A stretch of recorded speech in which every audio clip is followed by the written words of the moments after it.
الحمد لله الحمد لله خالق الوجود من العدم وجاعل النور من الظلم ومخرج الصبر من الألم فملقي التوبة على الندم فنشكره على المصائب كما نشكره على النعم ونصلي على رسوله الأكرم ذي الشرف الأشم والنور الأتم والكتاب المحكم وكمال النبيين والخاتم سيد ولد آدم الذي بشر به عيسى بن مريم ودعا لبعثته إبراهيم عليه السلام حين كان يرفع قواعد بيت الله المحرم، فصلى الله عليه وسلم وعلى أتباعه خير الأمم الذين بارك الله بهم كافة الناس العرب منهم والعجم. فالحمد لله الذي لم يتخذ ولدا ولم يكن له شريك في الملك ولم يكن له ولي من الذل وكبره تكبيرا. والحمد لله الذي أنزل على عبده الكتاب ولم يجعل له عوجا. والحمد لله الذي نحمده ونستعينه ونستغفره ونؤمن به ونتوكل عليه ونعوذ بالله من شرور أنفسنا ومن سيئات أعمالنا، من يهده الله فلا مضل له ومن يضلله فلا هادي له، ونشهد أن لا إله إلا الله وحده لا شريك له، ونشهد أن محمدا عبد الله ورسوله أرسله الله تعالى بالهدى ودين الحق ليظهره على الدين كله وكفى بالله شهيدا. فصلى الله عليه وسلم تسليما كثيرا كثيرا. أما بعد، فإن أصدق الحديث كتاب الله وخير الهدي هدي محمد صلى الله عليه وسلم، وإن شر الأمور محدثاتها وإن كل محدثة بدعة وكل بدعة ضلالة وكل ضلالة في النار. قال الله عز وجل في كتابه الكريم بعد أن أقول أعوذ بالله من الشيطان الرجيم: وإذ أخذنا ميثاق بني إسرائيل لا تعبدون إلا الله وبالوالدين إحسانا وذي القربى واليتامى والمساكين وقولوا للناس حسنا وأقيموا الصلاة وآتوا الزكاة ثم توليتم إلا قليلا منكم وأنتم معرضون. اللهم لا تجعلنا من المعرضين. رب اشرح لي صدري ويسر لي أمري واحلل عقدة من لساني يفقهوا قولي. اللهم ثبتنا عند الموت بلا إله إلا الله. اللهم اجعلنا من الذين آمنوا وعملوا الصالحات وتواصوا بالحق وتواصوا بالصبر. آمين يا رب العالمين. At a previous occasion, I've spoken to you extensively about an ayah from Surah Al-Ahzab, and that ayah is about speaking clearly. يا أيها الذين آمنوا اتقوا الله وقولوا قولا سديدا. And I talked about the benefits of that particular ayah and what we can take away in our lives from it. So speaking clearly is one directive in the Quran, but speaking beautifully is another separate directive in the Quran. And that's what I'm going to speak to you about today, and the importance of beautiful speech and what it actually means and how that can better our lives if we just take this one thing that Allah has said and implement it. And in fact, it's not just something that benefits you and I, but if we fail to implement it, it brings a lot of chaos into life. And so we're going to look at how that can affect your life and mine, and how we can perhaps protect ourselves from the damage it can do. So I want to start with something called iltifat. Iltifat means there is a sudden, all of a sudden change. So for example, if I'm talking to one person and all of a sudden I stop talking to them and I start talking to somebody else. So I did iltifat from this person to that person. Or I could do an iltifat of a subject. I was talking to you about cars and all of a sudden I started talking to you about the weather. That would be iltifat. There's a kind of iltifat in the Quran. It's done very, very strategically. Sometimes Allah talks about some people, and that's called the third person. So he's talking about them and they and the Israelites, or whoever, in this particular case, the Israelites. And all of a sudden, in the same ayah, by the time he gets to the end of the ayah, he's not saying they, he's saying you. So there's a switch from they to you. And that's a big switch. When you're talking to somebody and you're saying, I heard about them, they did this, they did this, they did this, you did this. You switched over from them to you. Those are two different groups, right?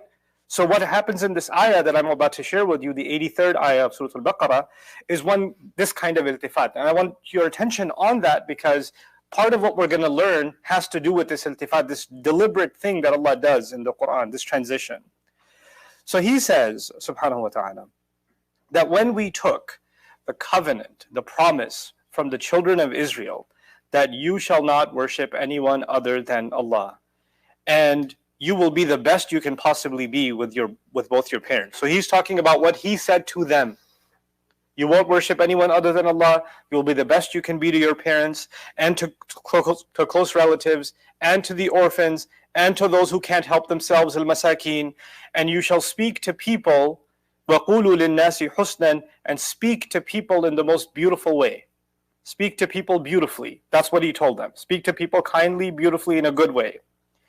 وَأَقِيمُوا الصَّلَاةَ وَآتُوا الزَّكَاةَ, and establish, above and beyond all of that, establish the prayer, maintain the prayer, preserve the prayer, and give the charity that it's due to be given, the zakah. Then, so all of this started with, they were given this promise. Then he says, then after that, I'll expect Allah to say, then after Allah took this promise from them, they turned away. Right? Because he took it from them, and they turned away. He says, ثُمَّ, instead of me hearing ثُمَّ تَوَلَّوْا إِلَّا قَلِيلًا مِّنْهُمْ وَهُمْ مُعْرِضُونَ, قال ثُمَّ تَوَلَّيْتُمْ إِلَّا قَلِيلًا مِّنْكُمْ وَأَنْتُمْ مُعْرِضُونَ. You turned away, except for very few among you, while all of you were purposefully ignoring what was taught. All of you were deliberately ignoring. So we went from they to you. Now this is important for the Israelites because when Allah gave them this, that was many, even though this is the time of the Prophet ﷺ, when Allah gave them this instruction, it was given to them through Musa ﷺ. That was thousands of years ago, even for them.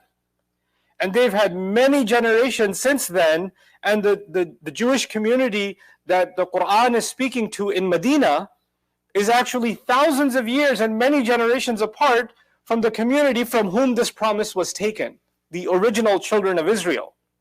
You know, the ones that were given the Sharia of Musa alayhi salam.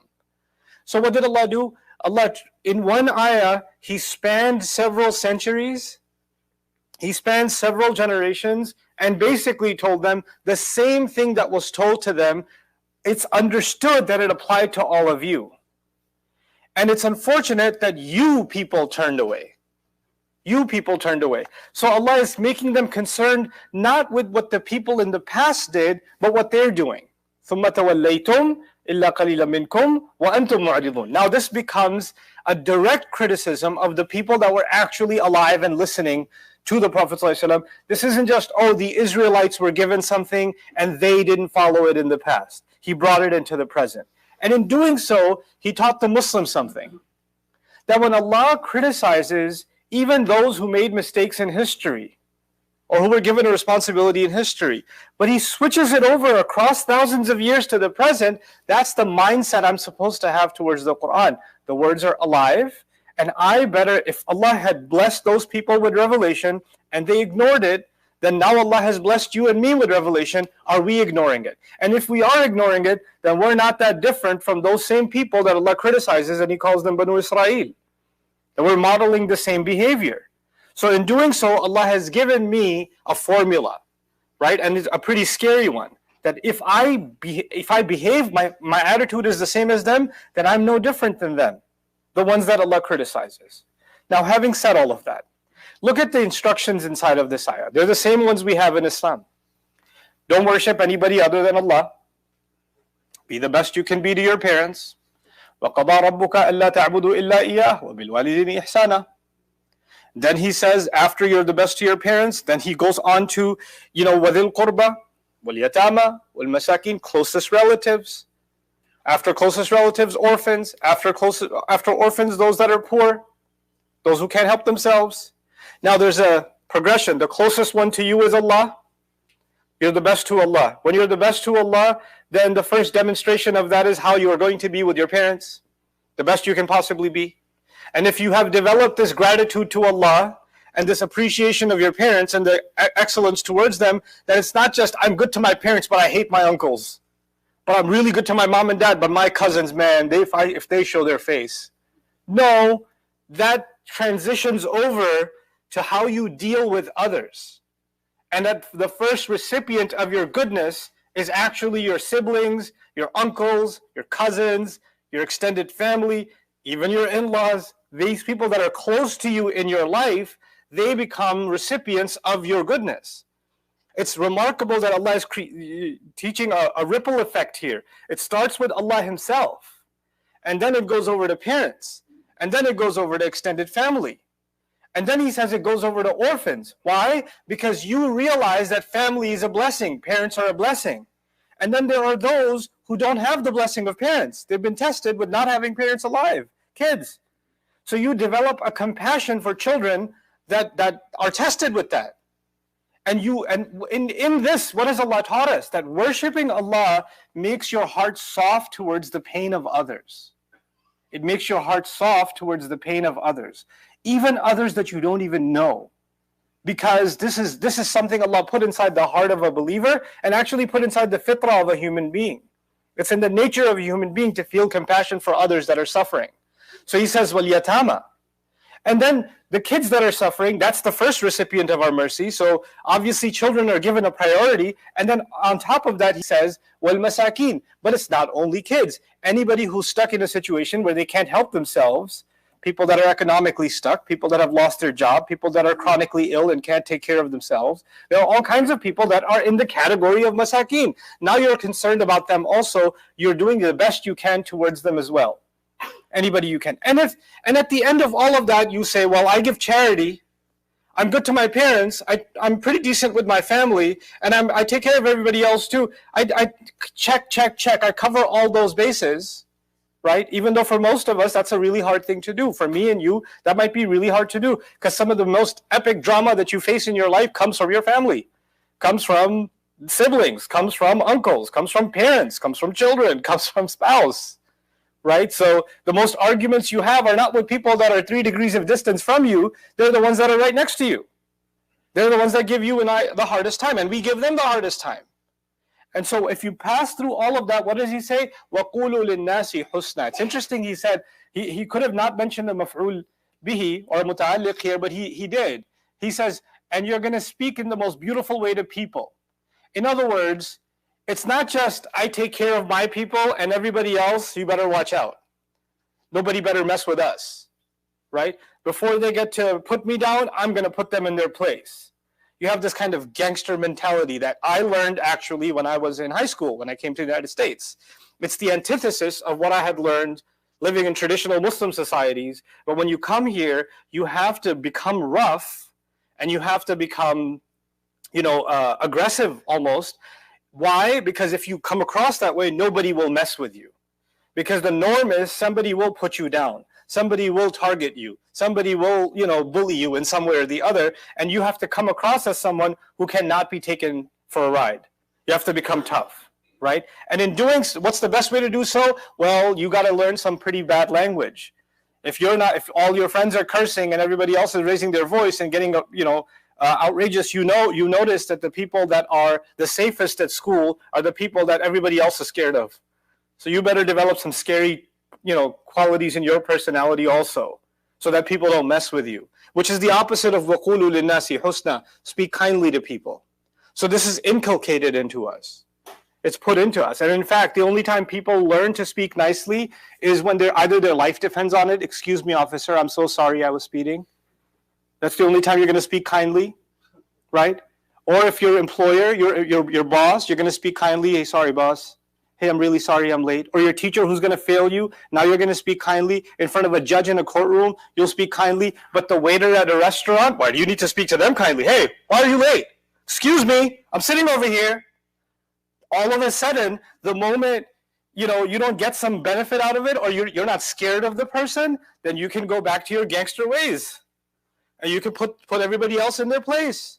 You can yell and scream at the cash register guy, or the waiter at the restaurant, or whoever else.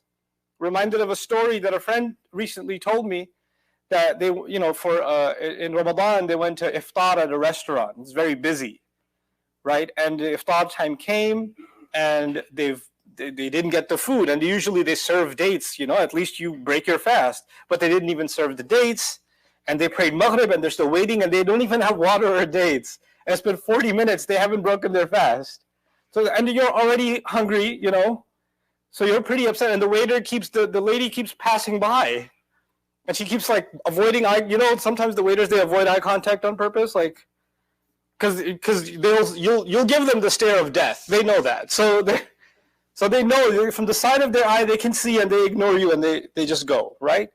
So finally, 40 minutes later, she brings the dates to the table and water.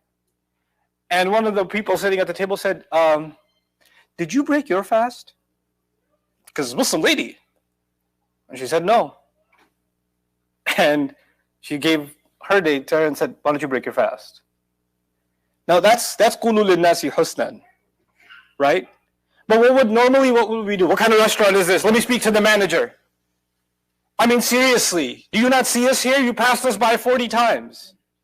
Like this person didn't have an agenda to ruin your life and, starve you to death so you suffer the consequences of not having iftar on time. They're also doing the best they can. But you know what this is? It's a lack of empathy. We're not able to, there's a consistent, logic developed in the Quran. First, you worship none other than Allah. And what does that do? Allah knows all your faults. Allah knows all your faults. And then after Allah, the people who know you the way nobody else knows you is your parents. And you're good to your parents. And when you're good to your parents, you're good to family, and you know the trouble that happens in family. You know who's in trouble, you know who's having a hard time, you know who's sick. You learn to see people's pain when you're good to them. And then yatama and masakin, those are people that are in pain and suffering. So you realize, with that experience, you realize a lot of times people look okay on the outside, but they may not be doing okay. So I need to develop a kind of kindness in the way I speak to people. God knows what they've been going through. Allah only knows. So وَقُولُوا لِلنَّاسِ حُسْنًا, just speak beautifully to people. Just speak kindly to people. And this was given, like, what baffles me is this was given to Musa alayhi salam, right? And Musa alayhi salam, remarkably, is actually these are children of Israel that started with Yusuf alayhi salam, the sons of Israel, right? And Yaqub alayhi salam, that legacy. And in that legacy, the brothers of Yusuf used to speak bad about him. And so much disaster came in that family's life because of the way they spoke about each other and to each other. The son spoke to the father badly. إِنَّكَ فِي ضَلَالِكَ الْقَدِيمِ, you're just confused old man again? تَاللَّهِ تَفْتَأُ تَذْكُرُ Yusuf. Anger was expressed in that way. And now, generations later, those children now have thousands and thousands of children. They're a nation now, and Allah gave them this vast law. Jewish law is actually pretty vast. I've spoken to rabbis before. They study their traditional books 14, 15 years, and they still don't have a grasp of it. And they do 2 or 3 PhDs on average, some of their top scholars. 2 or 3 PhDs. And their hair's turned gray, and they're still studying. They're called ahbar for a reason. Their hands were dipped in ink. And what did Allah do in this ayah? He took all of that law that they have, and He summarized the essence of it. And part of the essence of it is, speak kindly when you open your mouth. And nas is everybody. You know what that does? It includes my parents, it includes my spouse, it includes everybody. And the Prophet ﷺ says, خَيْرُكُمْ خَيْرُكُمْ لِأَهْلِهِ, right? The best of you are the best to your families. You know what that means? That the best words I use should be for the husband, the wife, the mother, the father, the brother, the sister. They should get the best words. What happens in our families? If you invite somebody over, oh, they're coming, clean up the house. Why is that there? What are you doing here? What are you doing? Oh my God, the rice still isn't done. Are you seeing this right now? And there's this it looks like an angry kitchen, and there's like a civil war happening inside the house, and then the bell rings. The guests come over, the bell rings, and all of a sudden, everybody becomes a model citizen. Assalamu alaikum, how are you? The worst of it is for your family, and the best of it is for strangers outside. And you should be good to strangers, but there's a principle here. The kindest words I use are supposed to be for my own family. In the smallest things. Not in the big, in the smallest things. You're sitting there at the breakfast table, and your wife left, she didn't put, you like 2 spoons of sugar or whatever it is because you want to make sure you get diabetes early. So you want 2 spoons of sugar. So she only put 1. You notice her put 1. Now at this moment, you have to decide, how am I going to let her know? I mean, choice A. You always do that, right? And you know I don't like it. and you do it on purpose because it really bothers me. And I hate that about you. I just want you to know that it's noted. Or you could also say, seriously, again? Again, right? Yeah, because I only need one, right? Yeah, because if your mother was here, she would have gotten 3. But I only get 1. I should even be, did you spit in it first? You have other comments you can make. Or you could just shut up and put it yourself and not say anything. You could do that. Because what if you just took a step back and say, what is going to come out of my mouth? Does it have any beauty in it? Is it going to make my life or anybody else's life even a little bit more beautiful? No. Go back to that waiter that, served 40 minutes late. When a customer asks, have you had your iftar? And she gets that date. That might be the most beautiful moment of her day. That's just a small act of kindness. Might be the most beautiful moment of her day. If you can't say something good, and it's not that big of a deal, the sun will still rise. If you didn't put the sugar in the cup, the sun's still going to rise. You're still going to breathe oxygen. The universe will continue. Allah hasn't brought it to an end. It's not the end of the world. Then maybe you shouldn't say it. And the same goes for the wife. Not everything has to be commented on. Not everything has to be critiqued. Sometimes these words, what do? They take the beauty away from a moment. You're enjoying something together and you say something negative. Why are you sitting like that? Why didn't you do this? Why did you do that? How come you didn't do this? And it's not even something bad. It's just, I just like to correct and correct and correct. When you do that enough times, then what develops over time is a distance between family. Nobody likes to be around someone who's constantly criticizing. Nobody likes to be around someone who's always sarcastic. You don't pick friends if you have friends like that are always nitpicking, you stop calling them back. You stop not being around them. If your family becomes like that, if you become like that with each other as a spouse, if you become like that with each other as siblings or parents and children, then guess what? It's no surprise that you don't spend as much time with each other. In fact, every time you do spend a little bit of time together, the conversation, when it goes beyond 5 minutes, it becomes very, very negative. It just turns ugly. And you and I have been given the ability to realize when we are turning a conversation into something ugly. We've been given the ability to recognize that. The last thing I wanted to say here is a connection that's often not made, or at least in my view, not made enough. And I want everybody, myself also, to be aware of that. Allah has made us human beings with a whole set of emotions.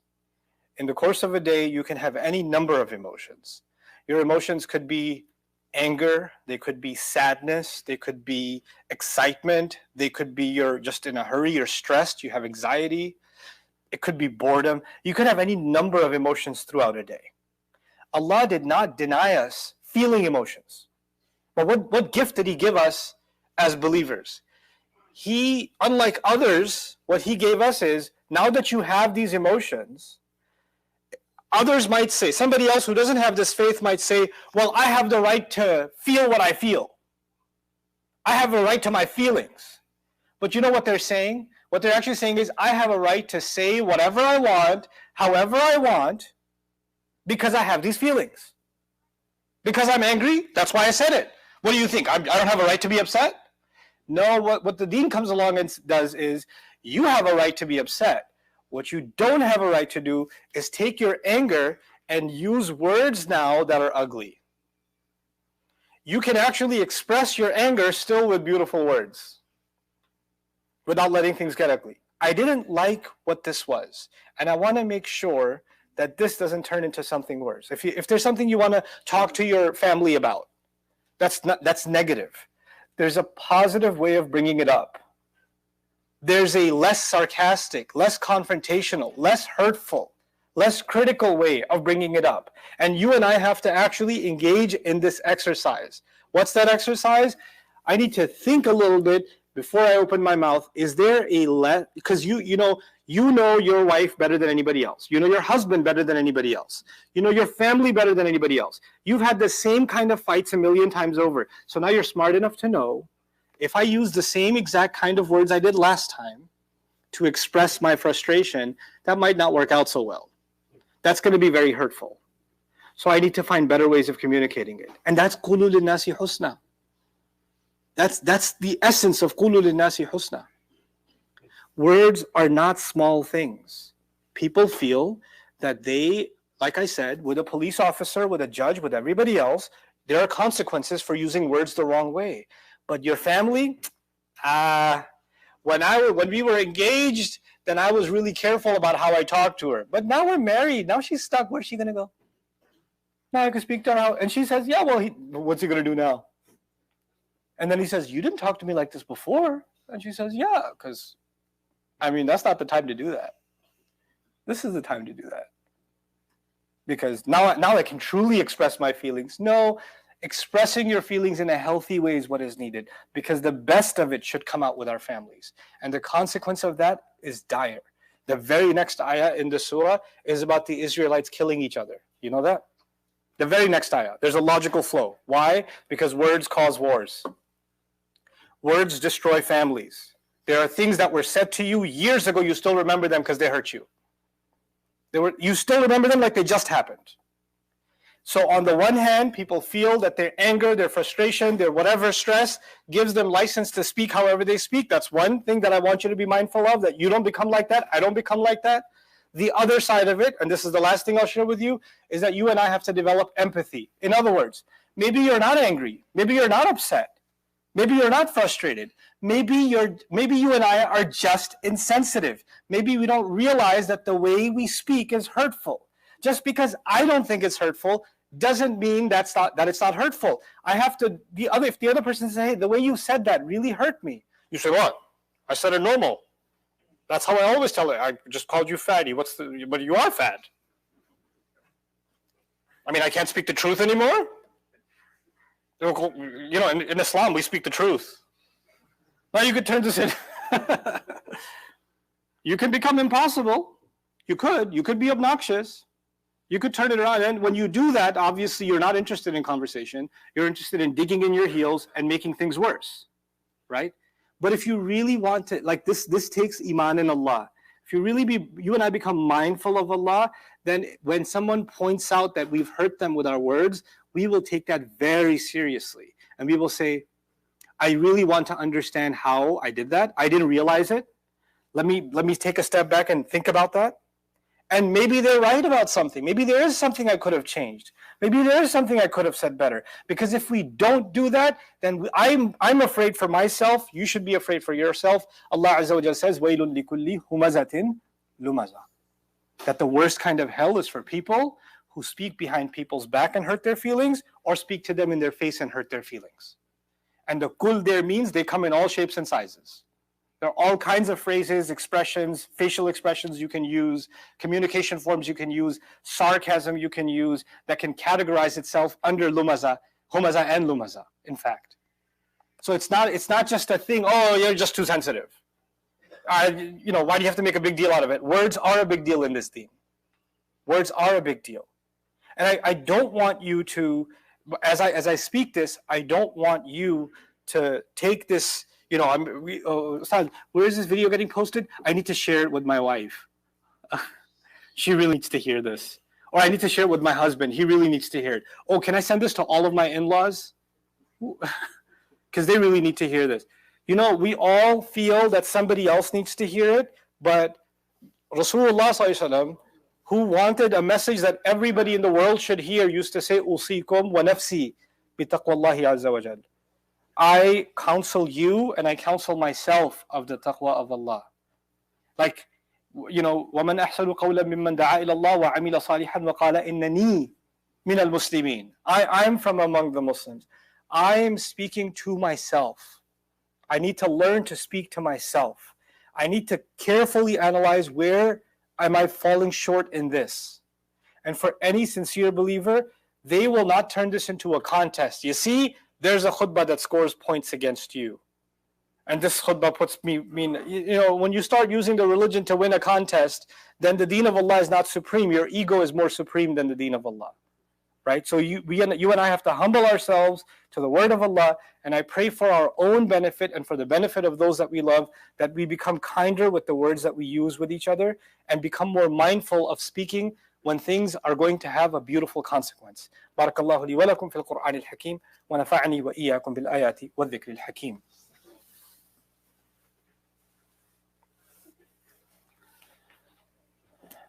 الحمد لله وكفى والصلاة والسلام على عباده الذين اصطفى خصوصا على أفضلهم وخاتم النبيين محمد الأمين وعلى آله وصحبه أجمعين. قال الله عز وجل في كتابه الكريم بعد أن أقول أعوذ بالله من الشيطان الرجيم: إن الله وملائكته يصلون على النبي يا أيها الذين آمنوا صلوا عليه وسلموا تسليما. اللهم صل على محمد وعلى آل محمد كما صليت على إبراهيم وعلى آل إبراهيم في العالمين إنك حميد مجيد. اللهم بارك على محمد وعلى آل محمد كما باركت على إبراهيم وعلى آل إبراهيم في العالمين إنك حميد مجيد.